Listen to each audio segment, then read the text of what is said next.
Oke, assalamualaikum warahmatullahi wabarakatuh. Kali ini kita akan membahas fluida statis untuk bagian yang ketiga ya. Yang kita bahas kali ini yaitu Pascal dan sistem hidrolik atau sistem kontrol hidrolik. Dasar-dasar dari sistem hidrolik ya. Nah, ini teori dasar dari sistem hidrolik ya. Mungkin nanti semester ini Anda akan mengikuti praktikum sistem hidrolik ya. Nah, sebelum itu kita pelajari dulu dasar-dasarnya. Nah, dasarnya berasal dari hukum Pascal. Nah, tekanan yang diberikan pada cairan yang berada di dalam ruangan tertutup akan diteruskan ke semua arah dengan sama besar dan pada sudut yang sama. Nah, hal ini menjelaskan mengapa botol yang berisi cairan akan pecah saat sumbat botol ditekan ke arah ke dalam. Nah, ini ilustrasinya seperti ini ya.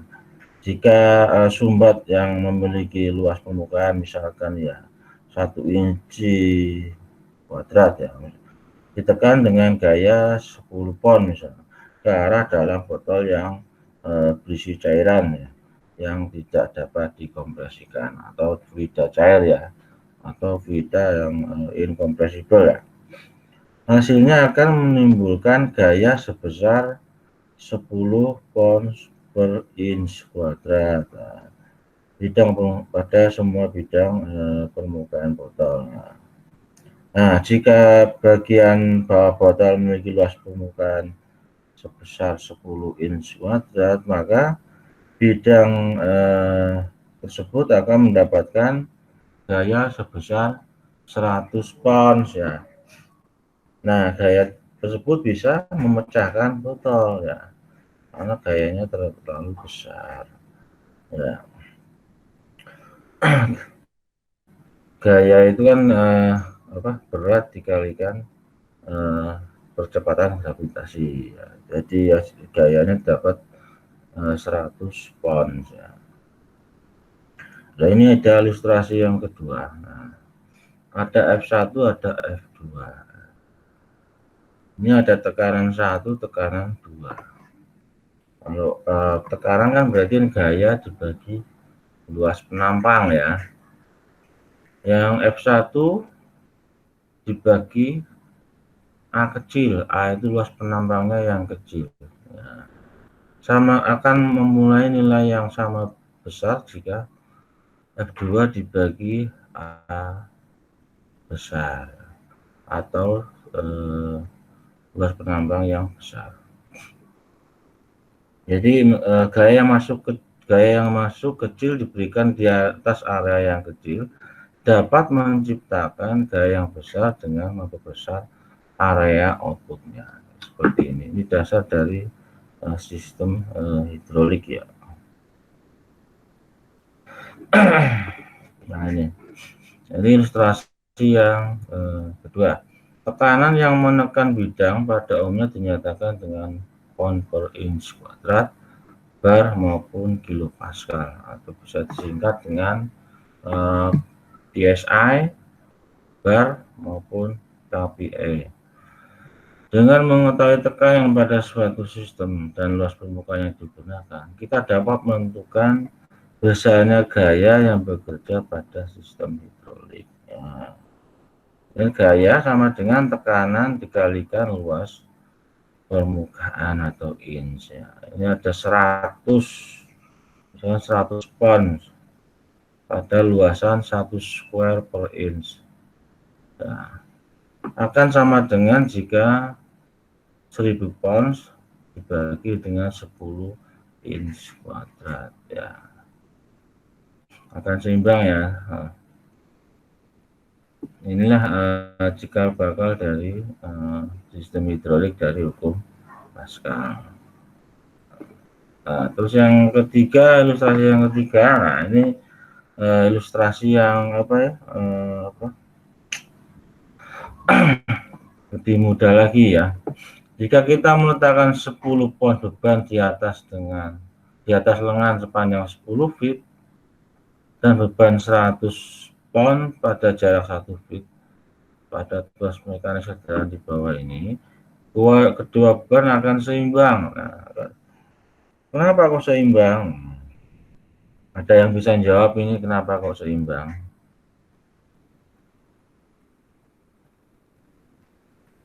Silakan ya, ada yang bisa jawab kenapa kok seimbang? Daniar, bisa jawab nggak Daniar?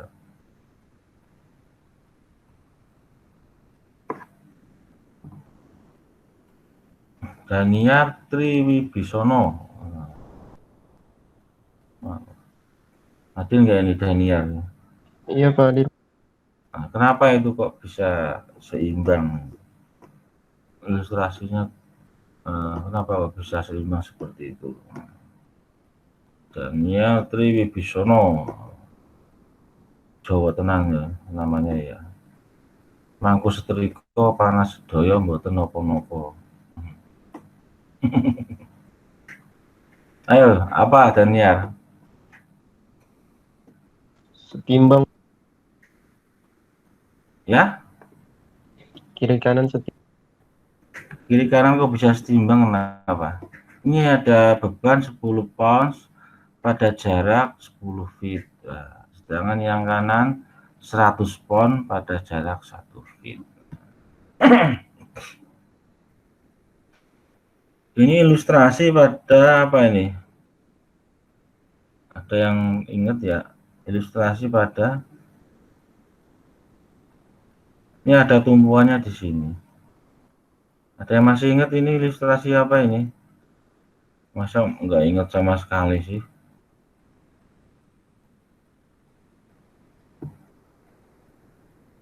Mbak apa ini bisa jawab mungkin ini kenapa kok bisa seimbang?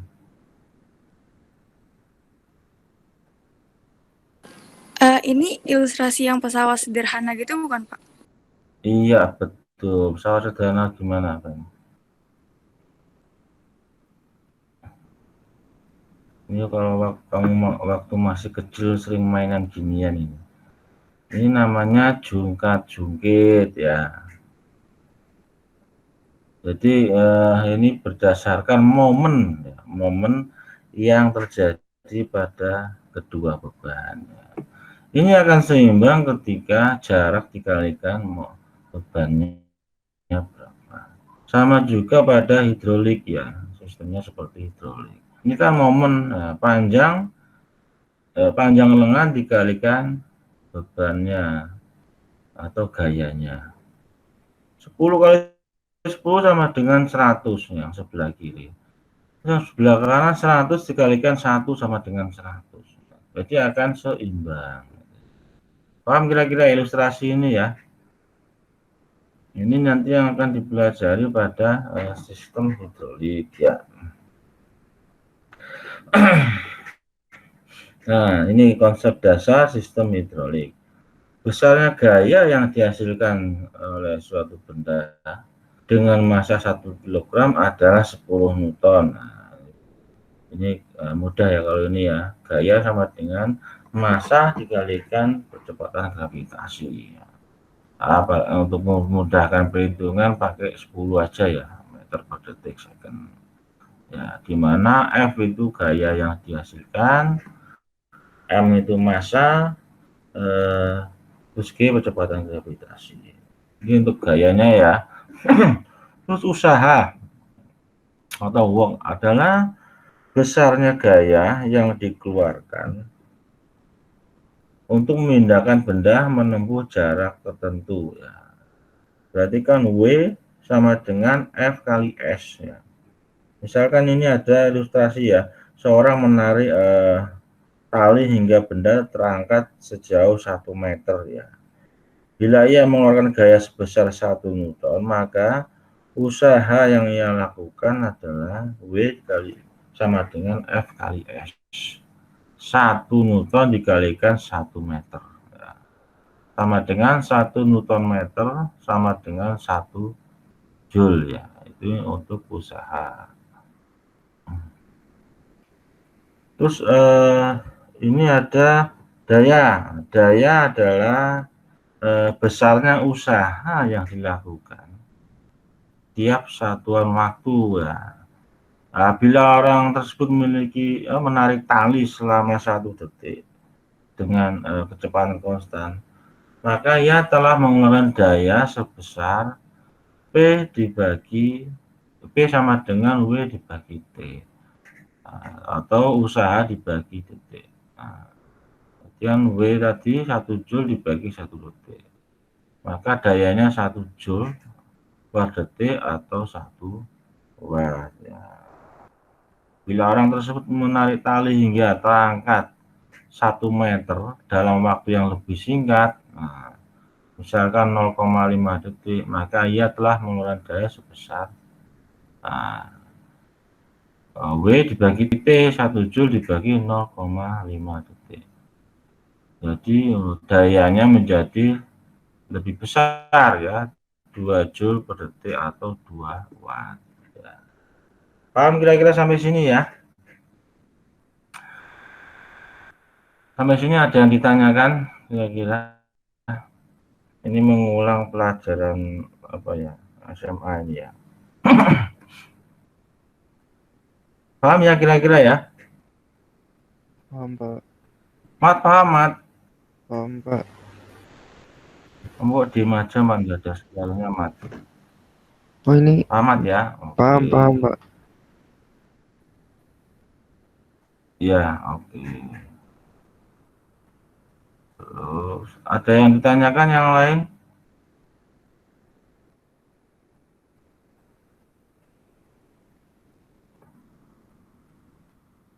Kita lanjutkan aja ya. Oke. Nah, ini ilustrasi dari cairan incompressible.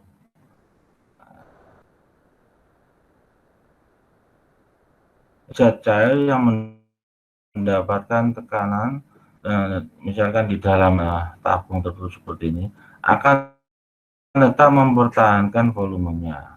Jadi pengertian dari fluida incompressible, dia akan mempertahankan volumenya jika mendapat sebuah tekanan. Ya, fluida yang dikompres volumenya tetap, berarti dia fluida incompressible atau fluida tak mampu mampat.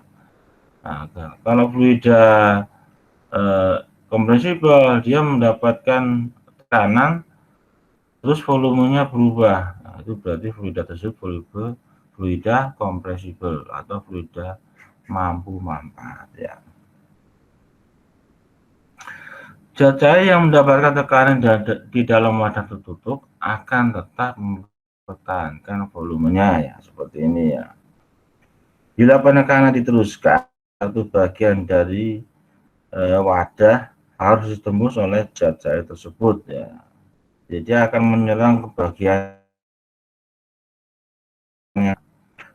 bila suatu gaya diberikan pada zat cair yang melalui sumbat ini ya, misalkan ya, maka gaya tersebut menimbulkan tekanan di dalam zat cair yang besarnya sama ke semua arah. Ini kembali lagi pengertian dari hukum Pascal ya.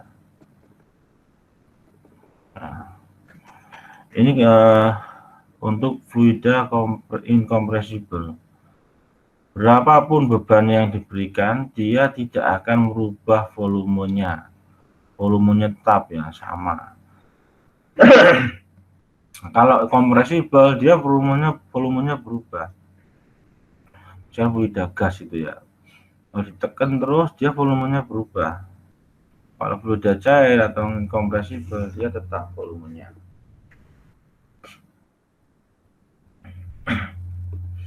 Nah, ini ada ilustrasi ya. Tekanan didefinisikan sebagai besarnya gaya yang harus ditanggung oleh tiap-tiap satuan luas bidang kerja.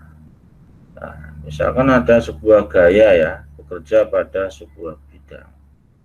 Nah, bila diuraikan, gaya tersebut dapat menjadi gaya-gaya yang lebih kecil dan banyak tersebar merata di seluruh penampang ini atau merupakan bidang. Nah, tiap-tiap bidang tersebut akan menanggung gaya dengan besarnya yang sama ya, dibagi banyaknya petak-petakan ini ya, gaya yang kecil-kecil.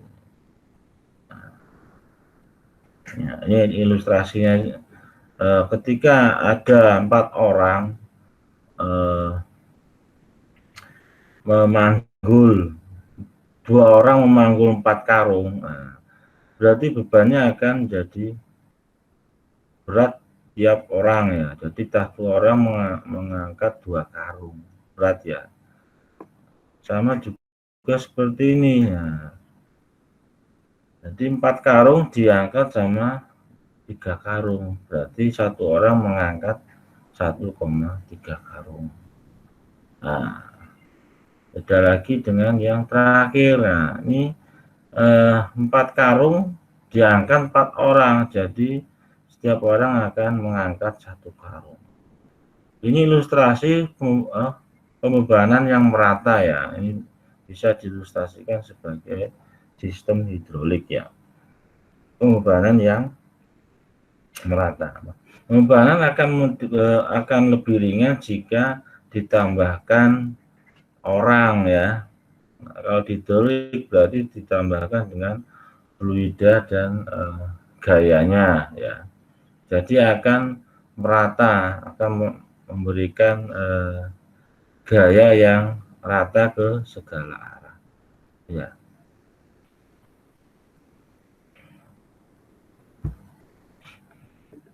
Nah, ini kesetimbangan ya. Misalkan ini ada ilustrasi sebuah benda dengan bobot 1 kg pos diletakkan di atas piton ini ya, penampang A dengan luas penampang misalkan 1 cm persegi lah. Dan sisi lain ada 2 benda dengan bobot total 2 kg pos di atas piston dengan luas penampang lebih besar ya, 2 cm persegi. Nah, pada sebelah kiri, ya, sebelah sini, gaya yang dihasilkan benda piston A menimbulkan tekanan ya di dalam oli sebesar 1 kg pos ya. Nah, tekanan ini akan sama di bagian manapun di dalam bejana. Tekanannya akan sama.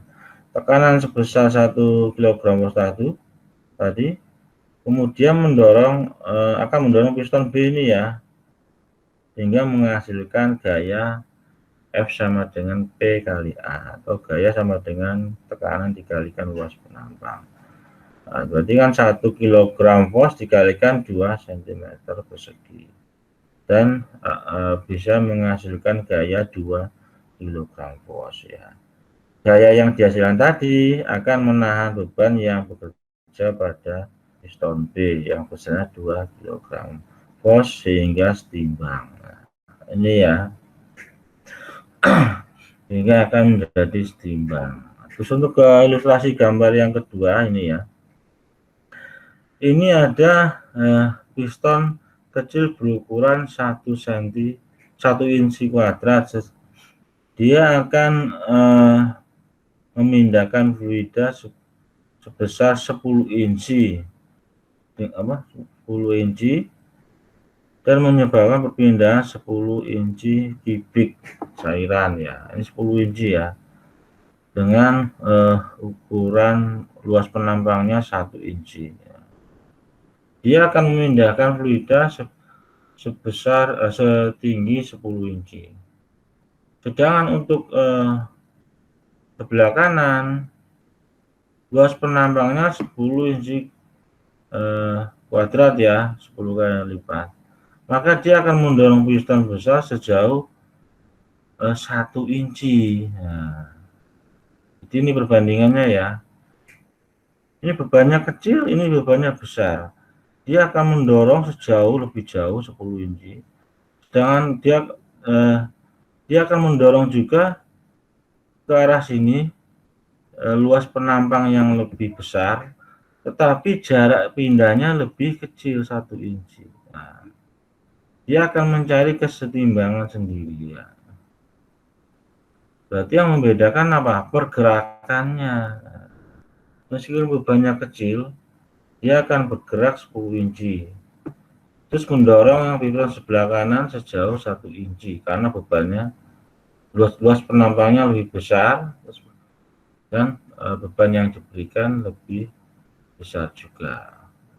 Ini terlihat dari jaraknya atau ketinggian. Ya.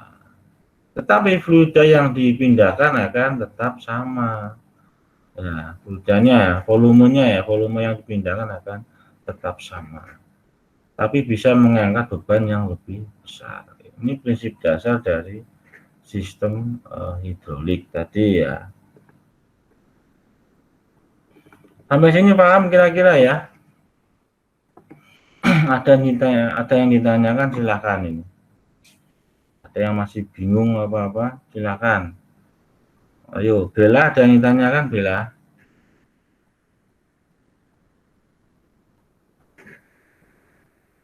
Bel? Tidak, Pak. Aman ya Bel ya. Yang lain ada yang ditanyakan? Oh, ini karena puasa pertama mungkin ya pada lemes ini ya. Oke, kita lanjutkan ya. Kita lanjutkan ilustrasi yang berikutnya ya. Besar tekanan yang terbangkit ya. Nah, ini ada ilustrasi 3 macam sistem hidrolik ya. Besarnya tekanan yang terbangkit pada oli tergantung dari besarnya beban ya yang diterima oleh pistonnya. Dan harga tekanan tersebut ditunjukkan oleh pengukurnya. Pengukurnya ini ya. Tekanan. Bila bebannya 0 maka tekanan yang dibangkitkan akan mendekati 0 ya.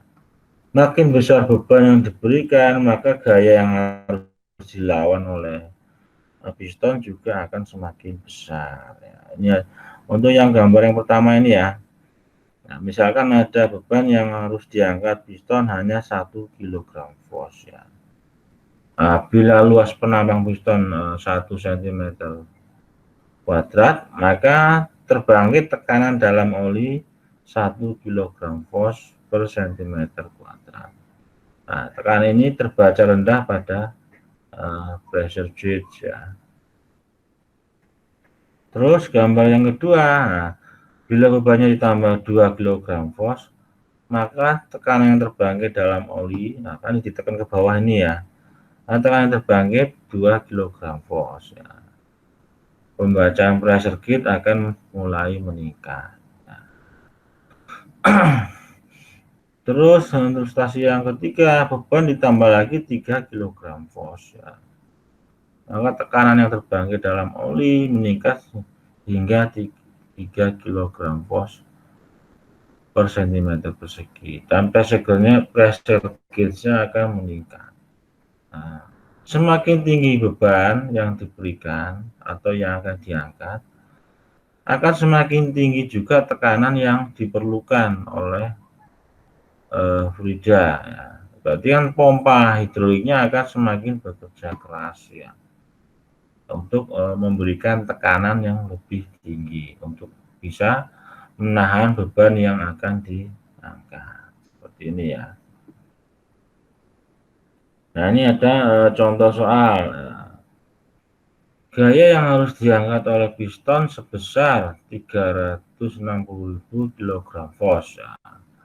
Tekanan oli dalam sistem terbaca 20 kg force per cm persegi ya, di sini ya. Berapakah luas penambang piston yang dibutuhkan agar beban terangkat? Ini tinggal ngitung ya dengan persamaan tekanan tadi ya. Kemudian kita mencari luas penampang ya. A sama dengan F dibagi P ya. Atau 360.000 dibagi 20. Sehingga luas penampang yang dibutuhkan sebesar 18.000 cm persegi. Ya. Paham sampai sini ya kira-kira ya? Ya, paham ya? Ini kayak ngomong sendiri lama-lama awal-awal puasa ini, lemes semua ini orang-orang ini ya. Oke, kita lanjut ke ilustrasi tentang tekanan piston ya. Nah, ya, kalau ada percobaan seperti ini, ada 3 buah piston dengan ukuran 1 cm persegi, ya, misalnya dihubungkan secara paralel ya pada pompa yang sama. Ya, ketiga piston ini misalkan ABCD ya. Untuk piston A misalkan 2 kg fos ya. Ini 2. Terus piston B 1 kg fos, sedangkan untuk piston C 3 kg fos ya. Ketika tekanan tekanan yang diberikan oleh pompa sebesar 1 kg fos per cm persegi, maka piston yang pertama kali bergerak adalah piston yang paling rendah untuk bebannya ya, yaitu 1 kg fos. Maka piston B akan mulai bergerak ke atas ya.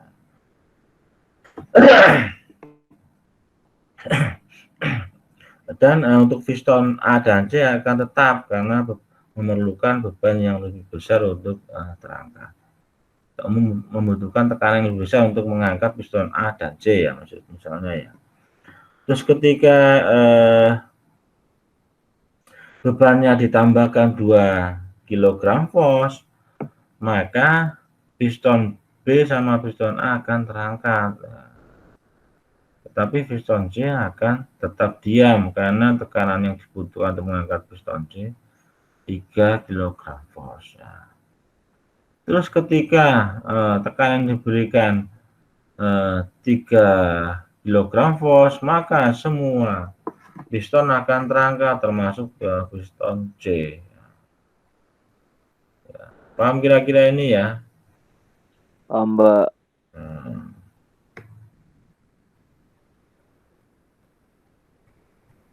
Ini juga bakal ilustrasi dari sistem kontrol atau load sensing atau sensor pembebanan ya. Nah ini ya sensor pembebanan ya. Ini ada percobaan yang ketiga. Nah, ini ada F1 dan F2 ya. Ketika beban yang diterima hanya 1 kg fos ya. Dengan luas penampang A1 mempunyai luas penampang sekitar 10 cm persegi ya. Sehingga menghasilkan tekanan sebesar 1 kg fos ya. Nah, pembacaannya menjadi 1 kg fos ya. Sedangkan untuk A3 sebesar 1 kg fos. Ini A3 di sini. Luas penampang 3. 1 kg fos dikalikan 10 sehingga untuk A3 10 kg fos ya. Gaya ini akan ditambah dengan spring ya. Spring sebesar 2 kg fos ya. Ini ya, bisa kelihatan semua enggak ini angka-angkanya ini ya. Kecil banget memang angka-angkanya ya. Kelihatan enggak kira-kira ini angka-angkanya? Kelihatan, Mbak, kalau di Google Meet bisa di zoom, Mbak. Oh gitu, saya kecil banget ya. Terus di sisi kanan, sebelah kanan ini piston mendapatkan beban yang sama yaitu 1 kg fos ya. Dan menghasilkan pressure yang sama. Pressure ini akan kembali menjadi gaya piston A di posisi piston A4 di sini ya. Yang 11 A4 berarti kan 1 dikalikan 11 cm persegi. Nah, jadi untuk piston A4 11 kg fos ya ke arah kiri ya. Karena gaya ke kanan lebih besar daripada gaya ke kiri, maka piston A4 tidak akan bergerak. Ini ya. Jadi kan ini kalau kita lihat di sini ya, ini kan ada A3 mempunyai luas penambang 10 cm persegi ya.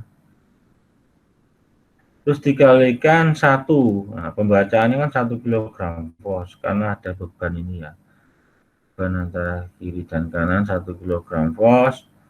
Nah, 1 dikalikan 10 berarti kan 10 kg fos ke arah kanan. Nah, itu yang sebelah kiri ada beban 10 kg menekan ke sini, terus kebaca 1 kg fos.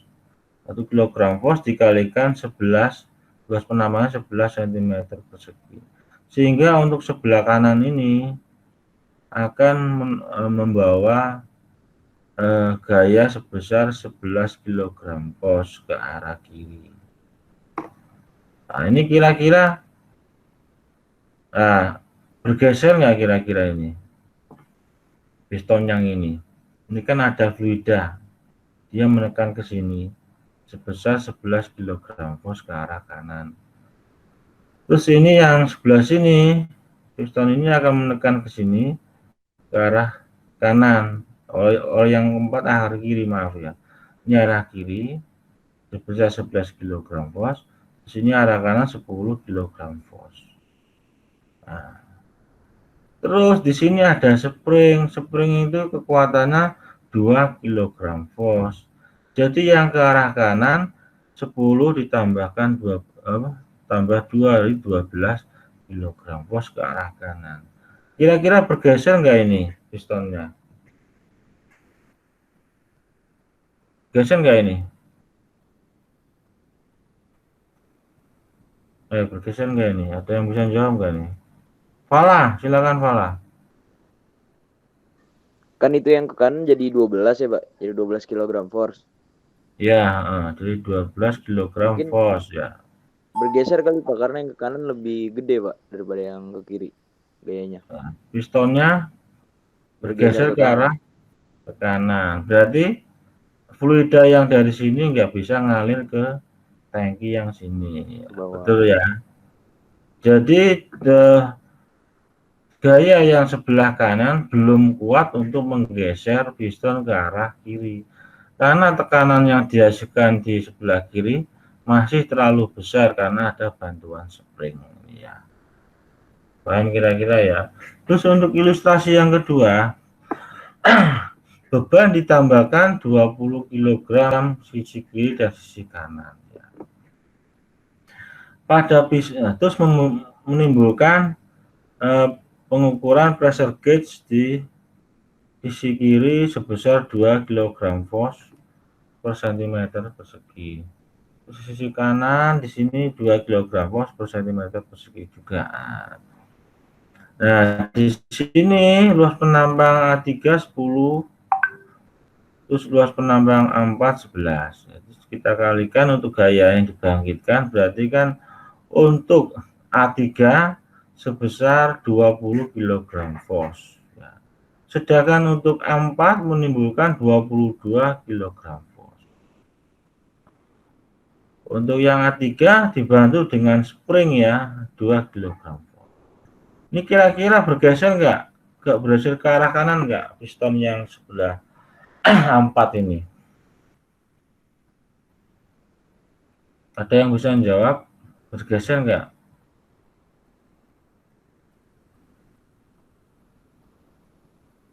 Ridwana, bergeser enggak Ridwana? Wan?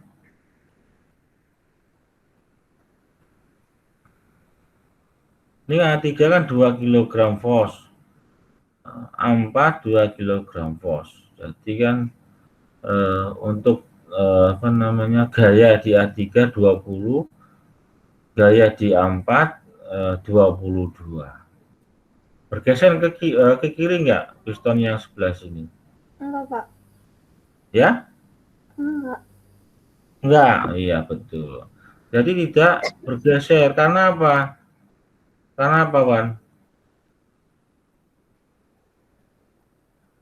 Karena ada penambahan spring di sini. Jadi A3 ketambahan spring 2 kg force.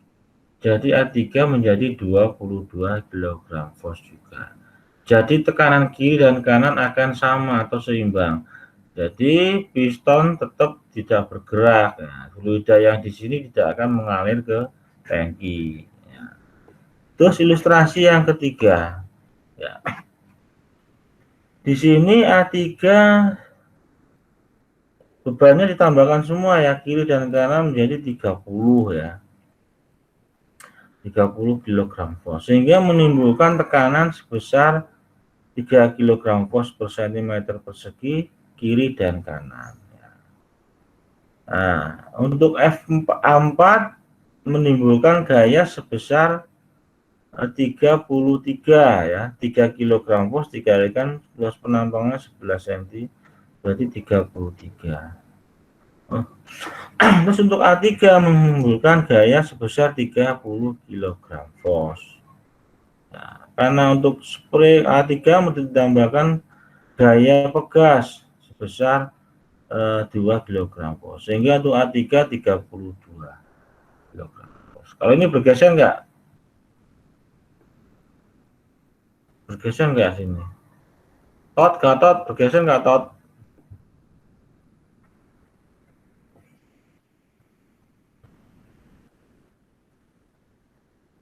Berarti kan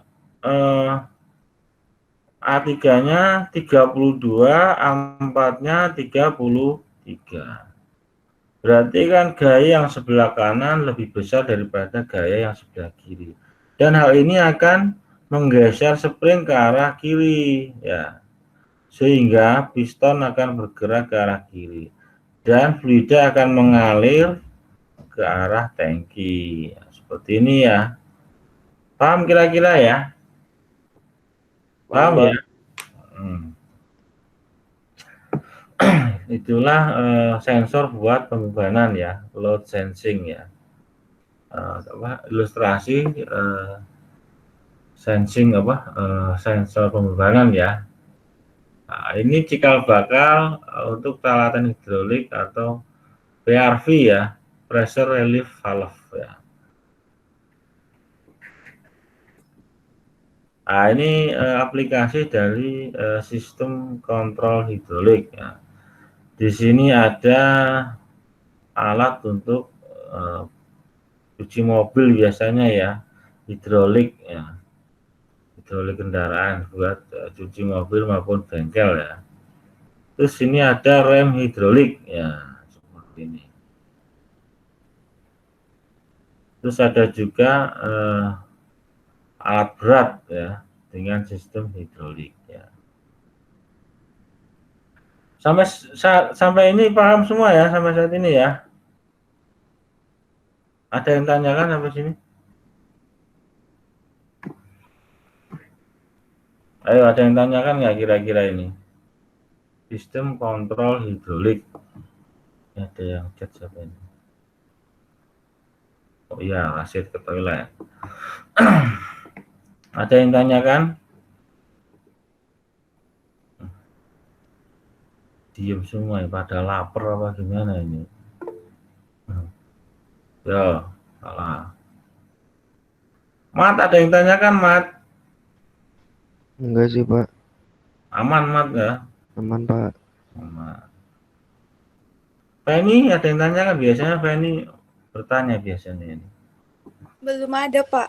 Oh, belum ada ya. Paham semua kira-kira ya?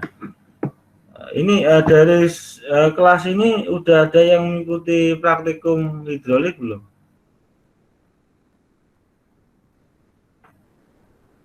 Sudah ada ya? Udah, Pak. Udah ya. Wana udah ya? Berarti udah jago berarti Wana ya. Udah paham hidrolik berarti Wan ya? Makanya udah banyak yang paham berarti ini ya. Oke, kita lanjutkan. Kita lanjutkan ke simbol-simbol sistem kontrol hidrolik ya. Ini ya. Simbol sistem kontrol hidrolik pada dasarnya dibagi menjadi 3 simbol ya. Ada lingkaran atau semi lingkaran, setengah lingkaran. Ada rectangle atau square, ada butuh sangkar, ada persegi panjang. Terus ada yang namanya diamond ya. Nah, ini aja, intinya cuma ini aja simbol hidrolik itu. 3 bentuk ini aja ya. Yang bikin pusing kan perlengkapan atau simbol-simbol di dalamnya. Tapi kita klasifikasikan 3 besar ya bentuknya. Nah, Anda harus mengingat-ingat ini ya, 3 bentuk ini ya.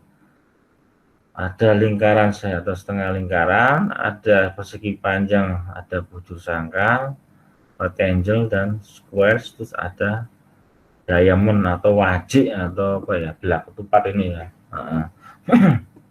Nah, ini yang simbol lingkaran dan semi atau semi lingkaran, circle or semi circle ya.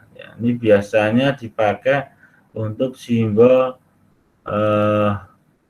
pergerakan pergerakan untuk mengirim fluida ya. Cycle generally represent device that can deliver or use oil ya. Jadi biasanya untuk digunakan untuk pergerakan dari fluidanya itu sendiri ya, atau bisa mengirim atau bisa menerima fluidanya ya. Nah, kalau yang lingkaran terus ada tanah panah keluar, ini menandakan dia mengirim fluida keluar. Nah, ini biasa, ini simbol untuk yang pompa hidrolik ya, karena ke arah keluar. Nah, karena satu berarti satu arah aja ya. Terus kalau tanda panahnya 2 ke arah kiri, ke arah luar semua, ke arah atas atau bawah, berarti dia mempunyai 2 arah untuk pompa hidroliknya, atau bidirectional fixed displacement hydraulic pump ya. Terus ini ada yang ke arah dalam. Nah, ke arah dalam berarti dia menerima fluida ya, menerima fluida dari luar supaya dia bergerak. Nah, ini ada 2 arah ya. Bidirectional fixed displacement hydraulic motor. Berarti kalau arahnya ke dalam dia menerima fluida sehingga digunakan untuk bekerja. Jadi dia hidrolik motor ya. Terus yang ini ada satu tanda panah ke arah luar. Terus ada garis miring ya. Ini menandakan variabel ya.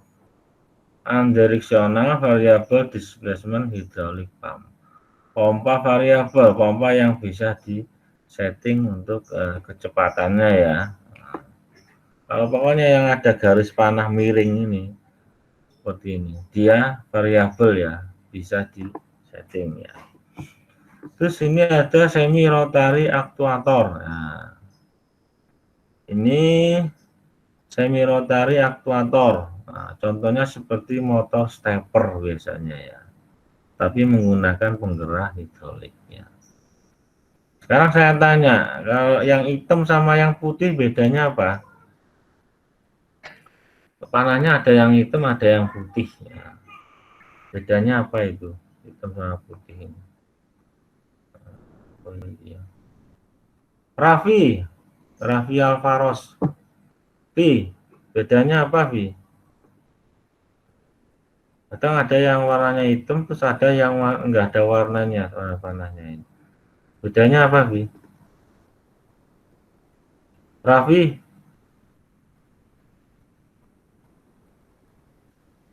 Ini enggak ada orangnya Raffi ya?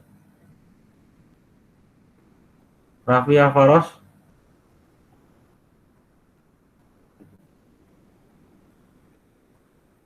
Wah, tidur ini Raffi ini.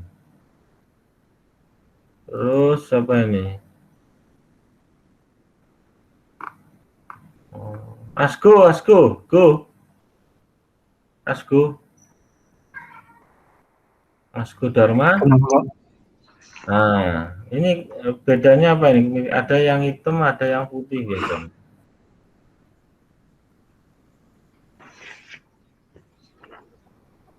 Kan kalau ini hitam, terus ada yang putih apa? Atau cuma segitiga tapi putih atau enggak ada warnanya. Bedanya apa tuh?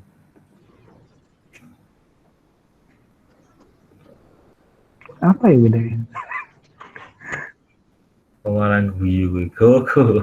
Ada Supply yang bukan, tahu? Pak? Supply Ah, bukan. betul. Ya, apa tuh?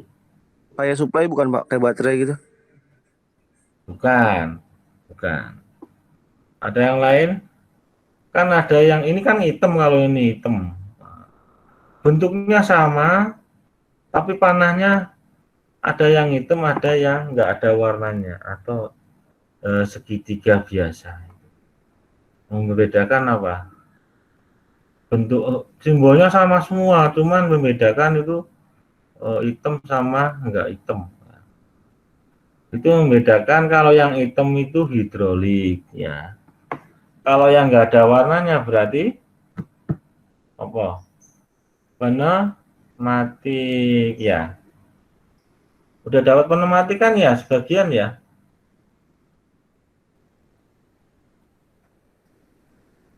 Ya, udah ada yang dapat pneumatik kan ya? Ada, Pak. Nah, simbolnya kan tahu kan ya?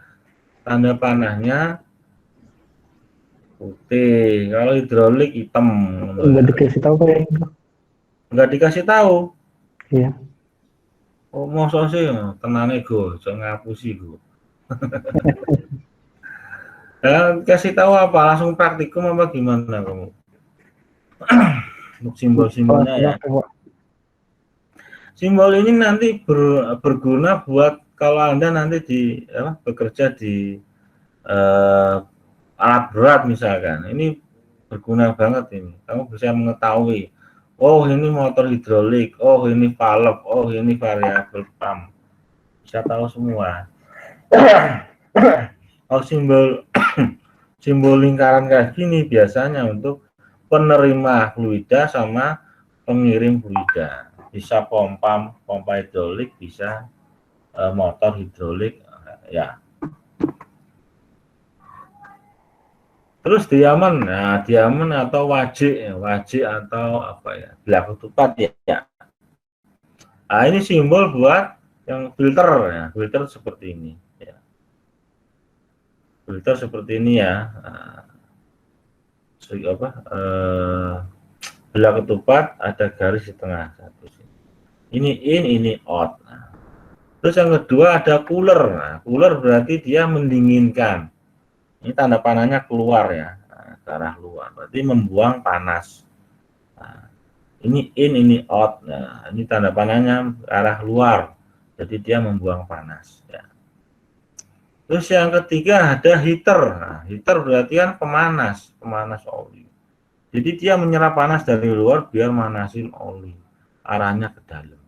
Panahnya ya, ini in, ini out ya. Paham kira-kira ya yang ini ya, merem ini mah ya.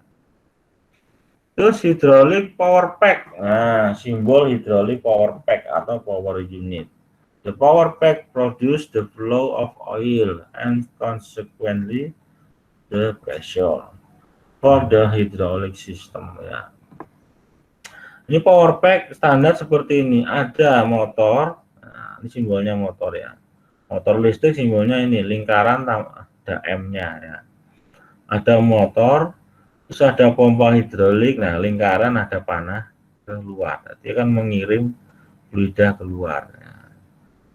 Hidrolik, pompa hidrolik ya. Terus ada tangki ya. Ini tangki bentuknya seperti ini. Biasanya di tengah ada garis ya buat arah fluidanya. Terus ada filter. Nah, filter seperti ini ya bentuknya ya. Belah ketupat ya. Ini power pack ya, power pack atau power unit untuk pembangkit fluida bertekanan ya pada sistem hidrolik ya. Ini yang power pack sederhana ini ya. Kalau di alat berat lebih jelimet lagi ya. Biasanya di belakang belakang ini ya. Nah, di sini power pack-nya tuh di sini nih. Kalau hidrolik, wah tuh ini banyak selangnya apa? Di sini banyak simbol-simbol hidrolik ya, seperti main hose, pilot line segala macam ya, main line, pilot line, segala macam lah, blue kutuk. Nah, kita sekarang mempelajari simbol-simbol dasarnya saja. Nah, ini rectangle dan square ya. Nah, ini menunjukkan apa? Valve ya. Rectangle and squares are generally used to represent components that direct and control oil in some way. Ini ada gambar bujur sangkar satu, berarti menunjukkan satu posisi ya. Nah, kalau satu posisi saja berarti biasanya digunakan untuk relief ya, relieving or controlling pressure ya. Biasanya untuk PRV atau pressure relief valve atau pressure sequence valve ya. Jadi ada yang mengurangi tekanan, ada yang membuang tekanan. Nah, untuk relief valve atau mengontrol tekanan ya. Kalau posisinya cuma kotak gini atau one position, satu posisi ya. Terus yang ada juga yang 2 posisi dan 3 posisi.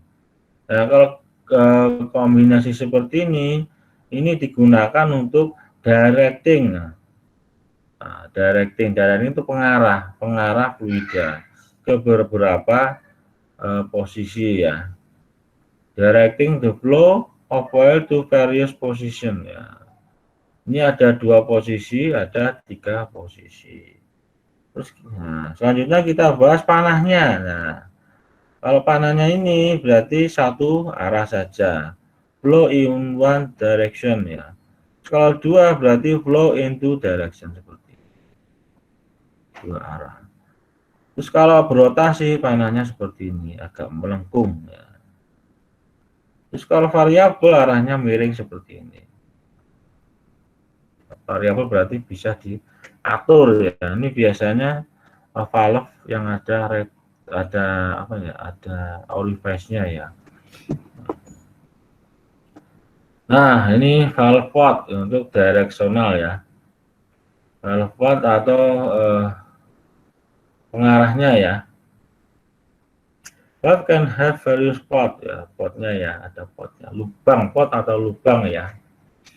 Nah, kalau di sini berarti ada 2 pot, ada masuk, ada keluar. Nah, ini ya, masuk, keluar, in, out ya.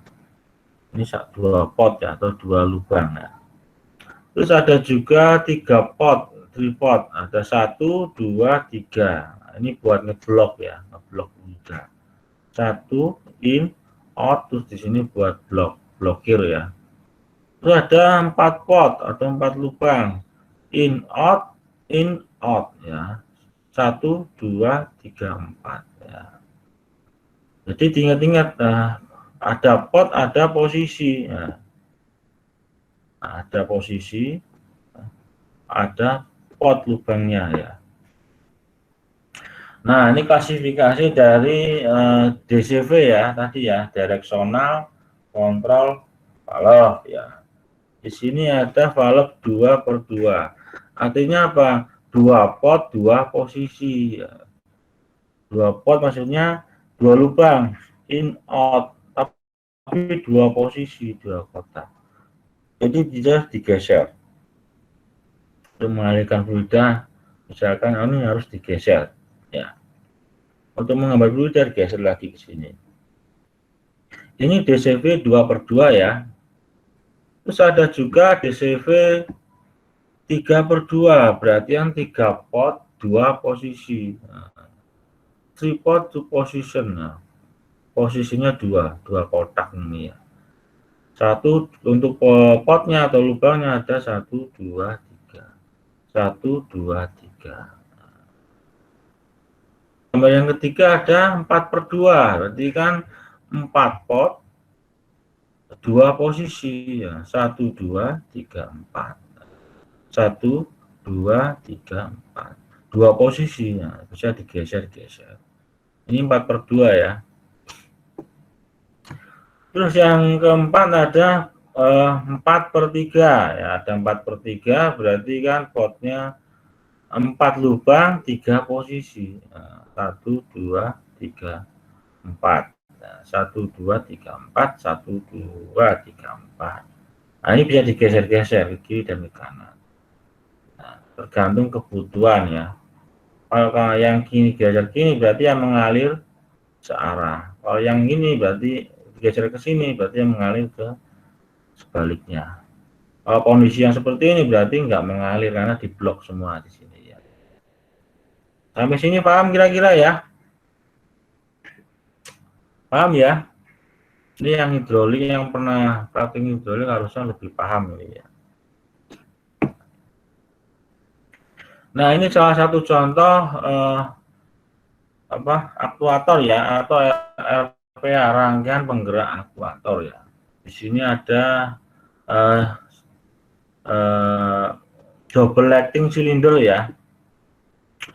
Double acting cylinder ini menggunakan valve 4/3.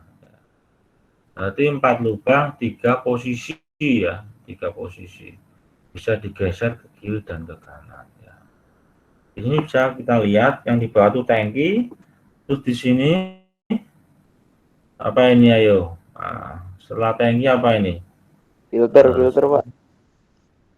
Iya, filter ya.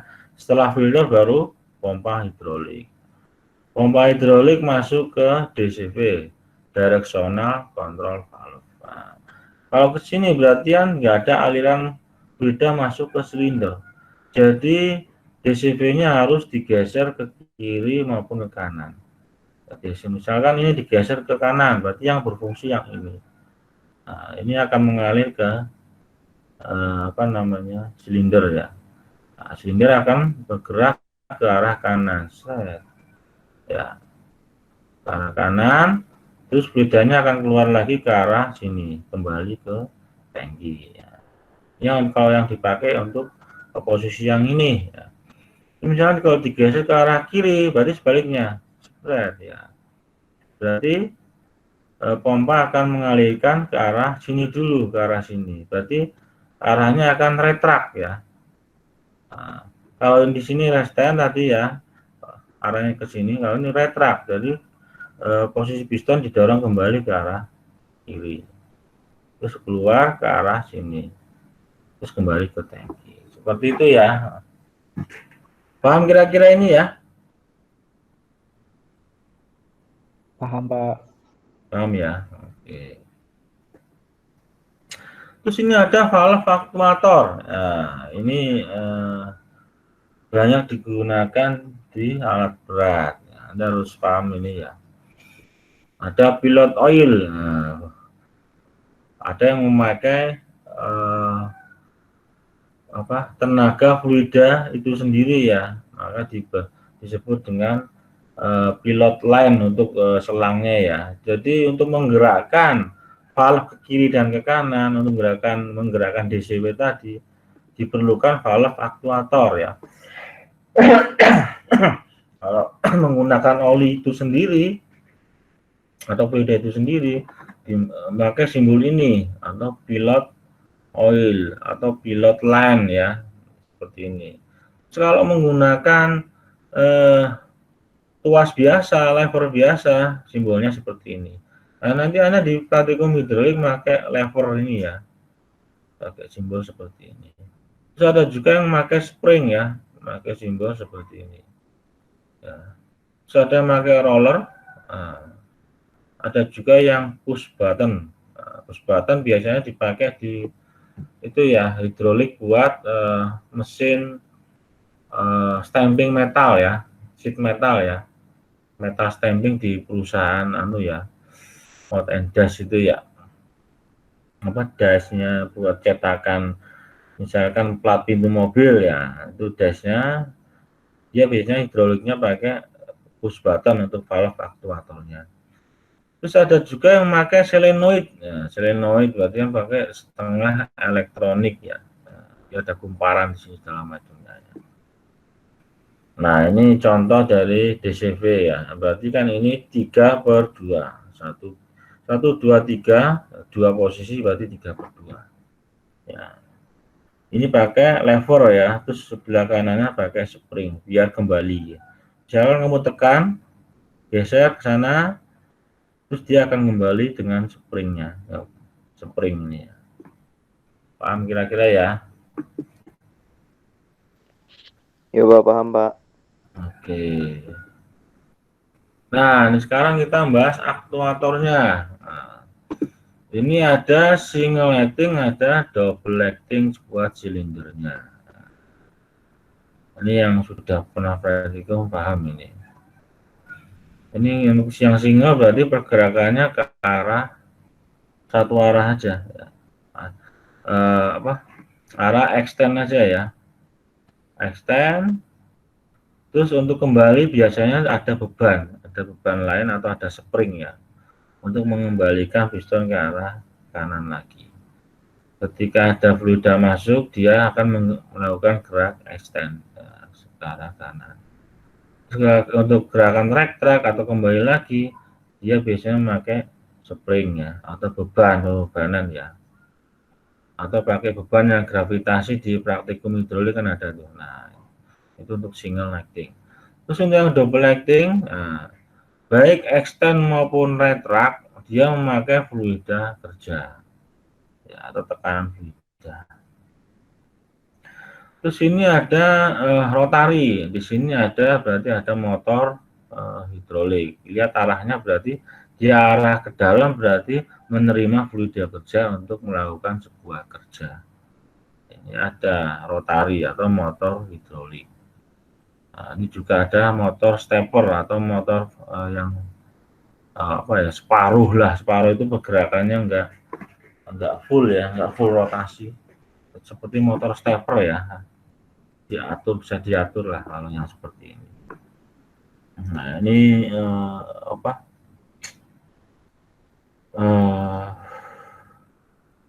bagian-bagian dari silinder itu ya. Ini enggak. Ini bagian dalamnya ya, ada keasan segala macamnya lah, bisa dipelajari sendiri ini ya. Yang penting Anda tahu sistemnya ya. Terus ada komponen, ada spring yang tadi ya, spring digunakan untuk valve aktuator juga ya. Terus yang kedua ada restriktor ya, untuk mengontrol aliran fluida, atau bisa disebut dengan orifice ya di sini ya. Dia mengalir, bisa diatur fluidanya berapa tekanan yang akan dipakai. Terus di sini ada juga check valve. Check valve itu untuk one way ya, fluida, biar fluidanya mengalir pada satu arah aja. Nah, kalau di sini kita bisa melihat fluidanya ke arah mana ini, check valve-nya ini, ke kiri atau ke kanan ini. Ayo, siapa yang bisa jawab ini? Ke kiri atau ke kanan? Amanda, apa Amanda? Amanda?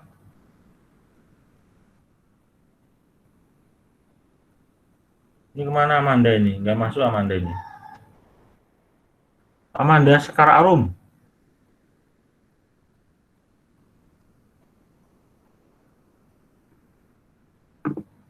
Waduh, tidur semua ini. Dila bisa nggak Dila?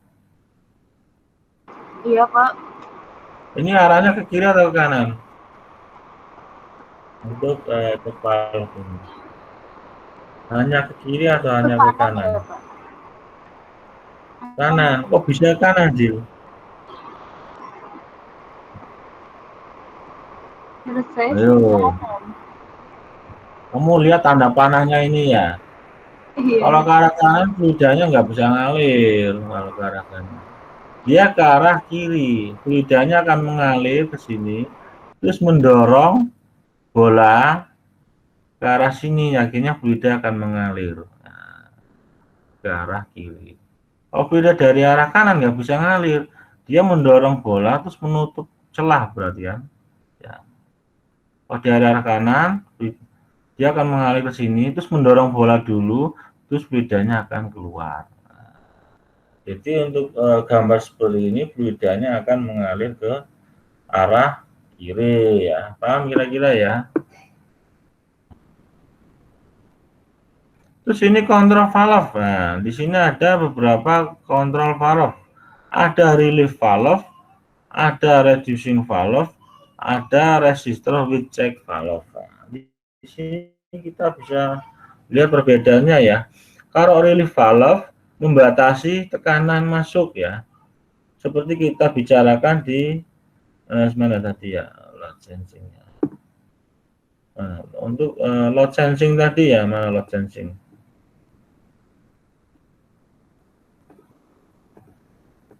Nah, begini ya. Nah, ini cikal bakal dari valve tadi ya, relief valve ya.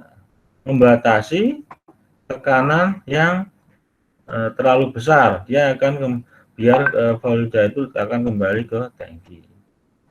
Ini relief valve. Terus kalau reducing valve dia mengurangi tekanan ya. Mengurangi tekanan sehingga fluida yang mengalir tetap tekanan pada fluida kerja. PRV namanya ya. Jadi tolong dibedakan antara PRV sama relief valve sama reducing valve ya. Terus yang ketiga ada resistor with check valve. Nah, ini dia controlling fluida bisa diatur ya. Di sini ada gambar orifice, terus ini ada panah, berarti dia variabel. Jadi pengatur tekanan ya. Pengatur tekanan keluar masuk tekanan ya dalam fluida. Terus di sini ada check valve ya, berarti ada check valve berarti dia fluidanya bisa diatur satu arah saja dalam pengalirannya. Ya. Terus ini inside the real valve dan resistor. Nah, ini ya dalamnya ya. Ini ada spring, ada inlet, ada outlet, ada spring ya. Ketika tekanan masuk terlalu tinggi, dia spring akan menahan ke sini, terus fluida akan keluar. Kalau masih rendah, dia akan mengalir ke arah lain ya, ke arah tangki. Misalnya ke arah tangki ini ya. Terus ada adjustment-nya di sini. Untuk adjustment springnya ya. Di sini resistor with check valve. Nah, di sini ada check valve. Nah, di sini ya. Untuk mengalirkan fluida dalam satu arah aja. Terus ada resistor orifice. Nah, orifice ini untuk mengatur fluida yang masuk. Nah, ini kan seperti panah ini ya. Terus ada adjustment-nya di sini ya. Di sini ada inlet-nya. Ada inletnya. Ketika arah sini, dia akan mengalir ke sini. Kalau misalnya satu arahnya ke sini, terus keluar sini. Nah, ini juga buat pengatur tekanannya. Nah, buat adjustment-nya ya. Jadi bisa diatur fluidanya arahnya kemana, terus tekanannya berapa. Ini biasanya digunakan di hydraulic control silinder dengan double acting ya, silinder aksi ganda ya. Jadi bisa mengatur pergerakan extend maupun retract ya. Misalkan kalau extendnya harus lebih cepat, bisa diatur di resistor with check valve ini ya. Atau sebaliknya, untuk retractnya diatur lebih cepat daripada extend ya. Diatur pakai ini ya. Ya, habis ini. Sampai sini ada yang tanyakan? Silakan. Ada yang tanyakan sampai sini?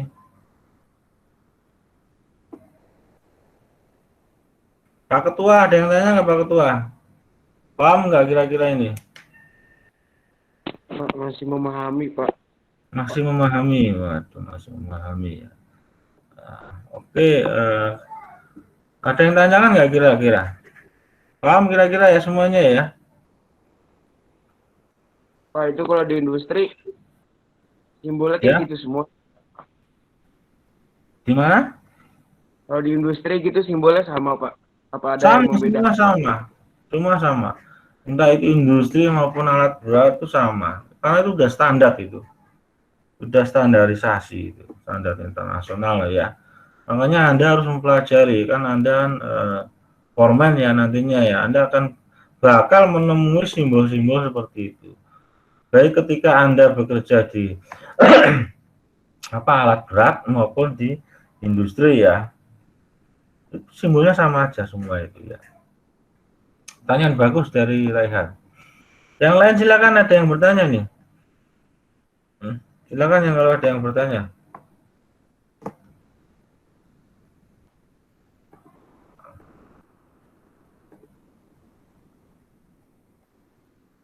Paham semua berarti ya.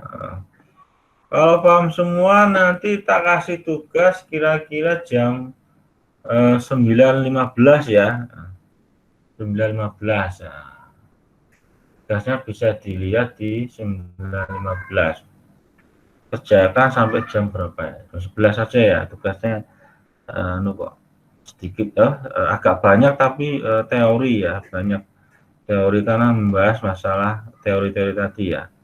Apakah teori itu masuk ke Anda atau enggak? Nah, jadi sebagai bahan feedback buat saya ngajar ini masuk enggak kira-kira pengetahuan yang disampaikan gitu ya.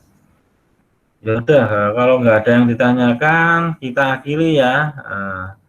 Silakan Pak Ketua. Oh tadi di awal belum ada doanya ya, lupa ya. Silakan Pak Ketua, kita berdoa dulu sebelum diakhiri. Teman-teman, ada baiknya sebelum kita mengakhiri pertemuan pada pagi hari ini, berdoa menurut kepercayaan masing-masing, berdoa dimulai.